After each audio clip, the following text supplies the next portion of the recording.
Hey, how's it going everybody, and welcome back to the channel. Today I'm going to be doing an updated deck profile for my Noble Knights. I've recently started playing this deck again and took it to locals this past week, and it got top 4. I ended up taking 3rd place. Yes, I know it's just a locals, so not a crazy big deal, but for it being such a low tier deck, I'd say about tier 2 would be a pretty good spot to put it at. It is pretty nice to get a top regardless of the event. Now, if it was a top tier event, like a regional or online extravaganza or something like that, that would be insane. But it was just locals. But if you were trying to pick up a deck to play at your locals for a pretty good price, this deck is extremely budget and really easy to learn. So hopefully you do enjoy this deck profile. And if you do, consider leaving a like, comment if you have any questions. And let's go and get right into the deck profile. Starting off, 3 Majorat. For this specific build, Majorat's always the best card to see in your hand. When he's equipped, he becomes a level 5 dark, and he allows you to special summon 1 Noble Knight monster from your deck in defense position, as long as you control no other monsters when you activate this effect.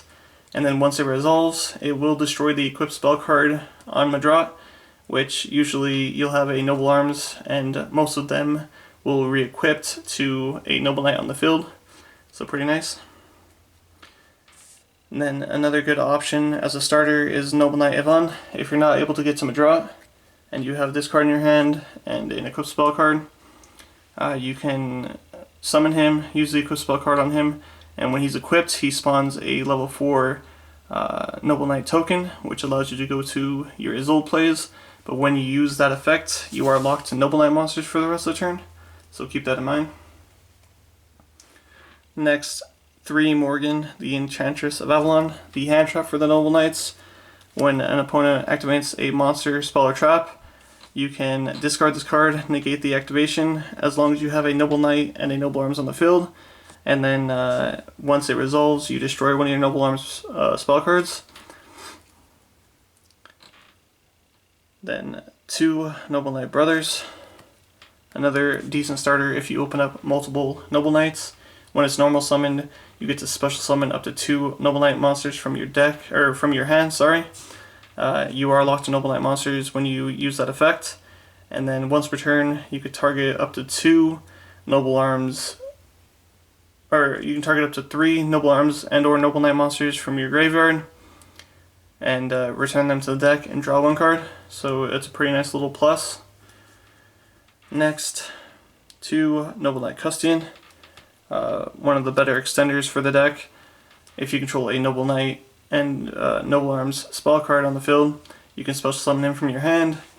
And then if he's used for an Xyz, Synchro, or Link material for a Noble Knight monster, you get an additional normal summon that turn. Next, 2 Merlin. Now this is kind of your last resort to trying to get Majorat. If you open him, you can normal summon him, send him to the graveyard, and special summon 1 Noble Knight from your deck, which usually will be Majorat. But if you have him mid-game, you can go into like Dristan or Custian or something like that. So he's not the worst, but I was running him at 3 in a previous build, and just opened him up way too much, so I went ahead and put him down to 2. Next, 2 of the Immortal Phoenix Gearfried. Now you can bump him up to 3 if you want to. I feel 2 is just fine. But basically, you just banish an equipped spell card from your hand or graveyard to special summon him, which you'll usually have that since you have all the Noble Arms and stuff like that. And then when a monster activates an effect, or your opponent's monster activates an effect, you can send one of your equipped spell cards to the graveyard, negate and destroy that monster. Which is really nice. And then if you attack a monster, you can equip that monster to him, which he gains 500 attack when that happens, so he can get all the way up to 35, and he's a pretty much free negate for a monster effect, which is pretty nice. And then 1 Noble Knight Dristan. When it's equipped, it destroys 1 face-up card on the field, and that is mandatory. 1 Noble Knight Bors. Just lets you reveal Noble Arms from your deck. Your opponent, or you reveal 3, your opponent picks 1, and the rest go to the graveyard. 1 Oliver, I want to bump him up to 2, and the card I'd be taking out for that is the Ogier. I just put that in because of course I didn't have the second Oliver, but I like Oliver because he allows you to get into synchro plays since he's a tuner, level 4, but you're also able to special summon him if you have a fire monster in hand, which that's why I put this in, or sending one of your Noble Arms cards on the field to the graveyard. You can special summon him and he becomes a level 1, which is really nice. Next, 1 Honest, because most of your monsters are going to be light. And then 1 Guinevere. It's a recurring Noble Arms, so you can get it back from the graveyard to equip to a Noble Knight.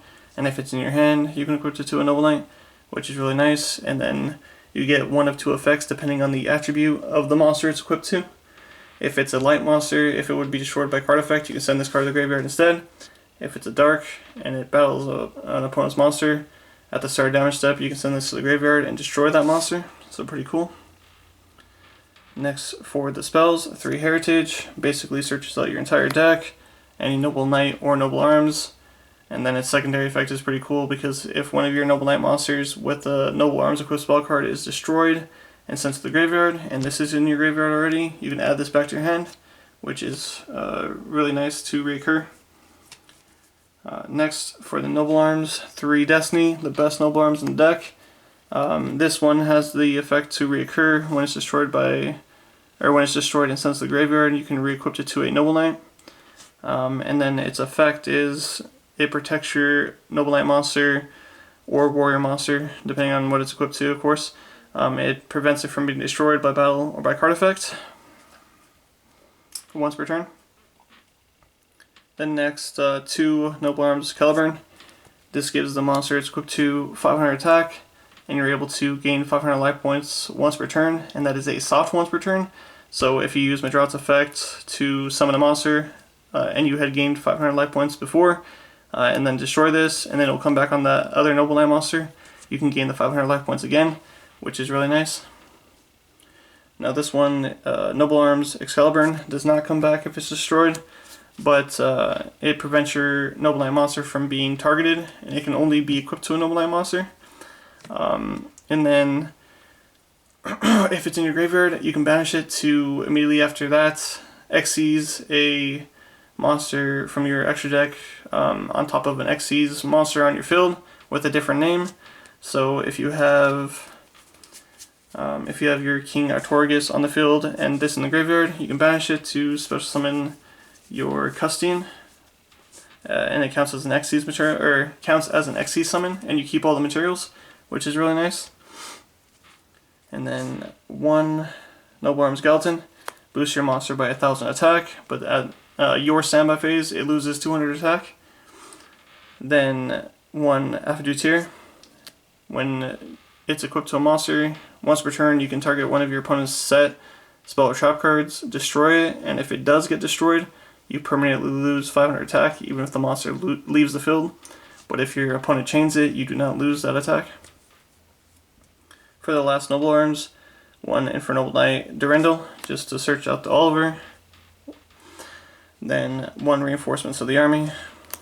And then for the last 3 cards in the main deck, 3 until the Noble Arms are needed once again. Really nice. It lets you reveal cards from the top of your deck up to the number of Noble Arms cards you control. And then you add 1 to your hand and place the rest on top of your deck in any order, or in the order you prefer. And then if it's in your graveyard, except for the turn it's sent there, you can banish it to special summon a Noble Knight monster with different name from the monsters on the field and graveyard, which is pretty cool. Just helps extend. That's it for the main deck. That is 40 cards. Off to the extra really quick. 1 Infernoble Knight Captain Roland. 1 Ignoble Knight of High Landsland. Just a nice little option for your 5s for Oliver. And then if you're able to get the Captain Roland and have an extra Noble Knight monster, you can go into the Infernoble Knight Emperor Charles. And that's it for the synchros. For the Xyz, 1 of the Sacred Noble Knight of King Custine. 1 Abyss Dweller, just to help against those graveyard decks, always nice. 1 Exton Knight to try to get you back in the game if your opponent has a lot of cards on field. And then 2 Atorgus, King of the Noble Knights. Really nice. It's just a big backboard wipe, sorry. It destroys cards up to the number of equipped, and then up to the number of Noble Arms cards you have on the field. Then one Excalibur, just to push for damage. One Sacred Noble Knight of King Atorgus. You don't go into him too often, but if you do go into him, you can detach one material, destroy one face-up card your opponent controls, or one face-up monster, sorry. For the links to Isolde. And then I am trying out the Mekk-Knight Crusadia Aeromax, one Borrelsword Dragon, and one Borreload Dragon to round off the extra deck. So hopefully this did help you out in some way, and until next time, I'll see you guys later.